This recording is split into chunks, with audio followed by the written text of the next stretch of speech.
Ada kisah yang lain. Seorang anak muda di Damaskus mendatangi sebuah masjid. Ini kisah di zaman tabi'in juga. Masjid itu kebetulan ada seorang syekh, ulama besar, tidak disebutkan namanya dalam kisah ini, tapi ini kisah nyata, yang sedang mengajar dan menjadi imam di sebuah masjid. Namanya Masjid At-Taubah, sampai hari ini masih ada masjidnya, subhanallah, dari zaman tabi'in. Di situ ada seorang syekh ulama besar lagi jadi imam, kemudian ada satu anak muda datang dari luar kota Damaskus, lalu dia masuk ke rumah masjid itu lalu mengatakan kepada syekh ini, "Syekh, saya ingin belajar agama, tapi saya orang miskin, nggak punya apa-apa. Boleh nggak saya tinggal bersama anda di masjid ini sambil belajar? Artinya, ya saya hidup ikut dengan anda gitu." Kata syekhnya, "Silahkan, tapi kamu harus tahu, hidup saya pas-pasan. Artinya, mengertilah apa yang saya makan-makan, apa yang saya minum-minum. Ya hidup sama saya, bantu bersihin masjid, baru sambil belajar." Anak muda bilang, "Baiklah." Yang terjadi apa jemaah sekalian rahimakumullah? Anak muda ini cerita, setelah 2 bulan saya tinggal dengan syekh saya baru tahu syekh saya ini orangnya sangat zuhud. Luar biasa urusan akhiratnya gitu.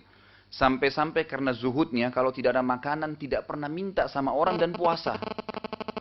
Pokoknya puasa terus sampai ada makanannya. Gitu kan. Dia bilang, kebetulan hari ini, waktu dia cerita tentang kisah ini, sudah 3 hari kami nggak punya makanan. Sahurnya hanya dengan kurma sebutir, air segelas. Buka puasa juga sama. Hanya sebutir kurma dengan air. Ini sudah hari ketiga puasa. Syekh saya masih kuat. Saya sudah nggak kuat, kata anak muda ini.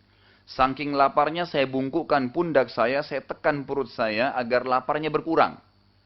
Saya tidak bisa tangkap lagi apa yang sedang disampaikan oleh guru saya waktu pengajian karena laparnya. Tiba-tiba pada saat itu syaitan datang dan membisikkan kepada saya godaan. Dia mengatakan, "Wahai anak muda, sekarang sudah halal buat kamu untuk mencuri sepiring makanan atau sepotong roti. Kalau tidak kau akan mati, syekhmu nggak punya makanan." Dia bilang, sementara saya sangat lapar, berkecamuk godaan tersebut lalu saya terpengaruh. Kemudian saya niat ingin mencuri makanan. Zaman dulu kebetulan dinding-dinding rumah orang itu terbuat dari batang-batang kurma yang ditebas atasnya, ditebas akarnya, ditancap di tanah. Jadi tembok. Dan zaman dulu juga masjid sama rumah orang dempet-dempet semua. Nggak ada jarak kayak kita sekarang ada pagar sendiri gitu kan. Dia manjat ingin mencuri makanan di rumah yang sebelah masjid. Dia bilang saya manjat, kemudian saya lihat di rumah sebelah masjid itu ada 3 perempuan yang tidak pakai hijab sedang menenun kulit domba. Lalu saya tahu bahwasanya melihat mereka, karena bukan mahram adalah haram, saya alihkan pandangan saya. Dan memang targetnya mencari makanan. Lalu dia pindah ke rumah yang kedua. Dia bilang, saya pindah ke rumah kedua, saya lihat dari atas atap tidak ada orangnya dan ada bau masakan yang wangi. Karena laparnya saya turun masuk ke rumah tersebut, lalu saya menuju ke dapur. Begitu saya masuk ke dapur, saya temukan ada sebuah panci yang lagi dimasak dengan kayu bakar dan ada air di dalamnya. Saya buka pancinya, saya dapatkan ada 2 buah terong yang sudah matang. Lalu karena laparnya, saya ambil terong tersebut, lalu saya makan. Sebelum, dia bilang, saya menelan kunyaan tadi, kunyaan pertama itu, tiba-tiba saya teringat kepada Tuhan saya Allah. Lalu dia bilang, saya baru sadar, setan berhasil membuat saya melakukan 3 dosa sekaligus. Masuk rumah orang tanpa izin, dosa. Mencuri, mengambil terong itu, dosa. Dan mulut saya sekarang sedang mengunyah makanan haram, dosa. 3 dosa sekaligus. Dan dia bilang, pasti Tuhan saya Allah dengan keyakinan saya tidak akan menghinakan saya kalau saya tinggalkan yang haram. Sebagaimana sabda Nabi SAW, "Man taraka syai'an lillah abdalahu khairan min." Siapa yang meninggalkan sesuatu karena Allah, Allah akan, ya, Allah SWT, ini mungkin dipindahin.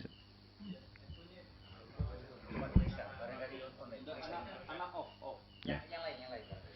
Baik, enggak, asal tidak diarahkan ke sini insya Allah enggak apa-apa. Akhirnya dia mengatakan, kalau saya meninggalkan sesuatu karena Allah, sebagaimana Nabi SAW tadi katakan, siapa yang meninggalkan sesuatu karena Allah, Allah akan gantikan yang lebih baik untuknya. Lalu dia lempar, saudaraku sekalian, gumpalan terong yang tadi dia sudah kunyah. Sebelum ditelan, dilempar ke tanah.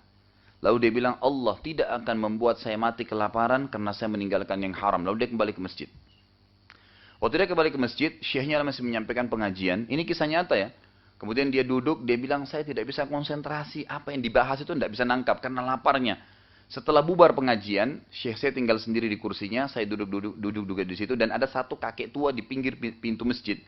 Tiba-tiba ada seorang wanita pakai cadar masuk ke masjid mendekati syekh saya dan berbicara. Tapi saya tidak tangkap apa yang sedang dibicarakan. Setelah bicara, syekh saya tadinya tundukkan kepala lalu mengangkat kepalanya menuju matanya ke arah saya. Kemudian memanggil saya, mengatakan kesinilah muridku. Lalu mendekatlah muridnya ini, anak muda tadi ini. Kemudian syekhnya tanya, apa kau sudah menikah? Kata muridnya belum. Lalu ditanya oleh syekhnya, apa kau ingin menikah? Kata muridnya, pertama dia diam. Yang kedua kali ditanya diam. Yang ketiga kali ditanya dia diam. Yang keempat kali baru dia bilang, Syekh, Anda tahu hidup saya bergantung setelah Allah SWT kepada Anda. Apa yang Anda makan, saya makan. Anda minum, Anda minum. Saya minum gitu kan. Bagaimana saya bisa menghidupi istri saya nanti? Kata syekhnya, di sebelah kamu wanita yang bercadar ini, baru saja selesai masa iddah meninggal suaminya. 4 bulan 10 hari. Dan dia ditinggalkan harta yang cukup oleh suaminya. Dan dia masih muda takut fitnah. Dia minta kepada saya mencarikan jodoh untuknya. Apa kau bersedia? Dia bilang iya. Tanya perempuan, iya. Disuruh panggil walinya perempuan tersebut. Kebetulan kakek tua yang di pinggir pintu masjid tadi dipanggil. Dikeluarkan oleh syekhnya sebuah kendi dari kamarnya. Jadikan sebagai mahar. Datang 2 saksi akad nikah. Setelah akad nikah, ini kejadian yang luar biasa gitu. Kata syekhnya, ini sekejap ya terjadi. Pulanglah ke rumah istrimu. Silakan, sudah menikah, silakan pulang ke rumah istrimu. Dia pulanglah. Istrinya sama dia gandengan tangan keluar dari masjid. Rumah pertama tadi yang dia manjat dilewatin. Rumah kedua yang dia masuk mencuri, istrinya berhenti. Lalu istrinya buka pintu mengatakan, suamiku ini rumah kita, silakan masuk. Rumah yang tadi dia mencuri, terong. Apa yang terjadi? Waktu dia masuk dia bingung lihat. Diperhatikan kembali atapnya, benar gak rumah tadi yang saya curi? Tapi ini cuma 2 rumah dari masjid gitu kan. Udah selesai duduk, istrinya tanya. Tadi saya dengar, kata istrinya, kalimat pertama di rumah. Tadi saya dengar kepada Anda bilang pada guru Anda, bahwa Anda belum makan 3 hari. Gitu kan? Dan tidak ada makanan yang bisa diberikan kepada istri. Apa Anda mau makan? Kata suaminya, iya. Istrinya masuk ke dapur, ditemukan apa? Panci yang terbuka, terong yang tergigit. Spontan perempuan ini bilang, siapa yang makan terong saya? Gitu kan? Tiba-tiba. Lalu laki-laki itu, suaminya yang tadi jadi inti bahasan kita, manggil istrinya. Mengatakan, sini istriku, demi Allah begini ceritanya. Ini kronologisnya. Saya lapar, saya manjak tembok, saya turun dan saya gigit. Dan demi Allah, saya tinggalkan gumpalan makanan terong tadi itu padahal saya sangat lapar. Dan saya lempar di tanah dapurmu. Belum kering, kita sudah menikah. Lalu kata perempuan ini, dan saya sering sampaikan dalam pengajian di Jakarta. Kalau semua perempuan begini imannya luar biasa.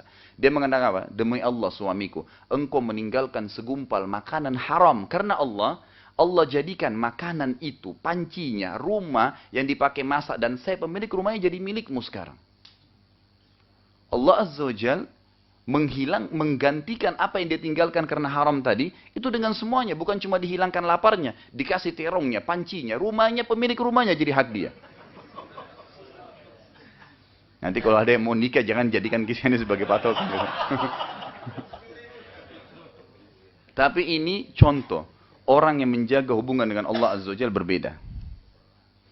Ini kata kunci. Jadi kalau kita tahu dan kita kenal kita punya Tuhan Allah Azza wa Jalla, dimanapun kita berada kita tidak akan pernah takut kecuali kepadanya, tidak tunduk.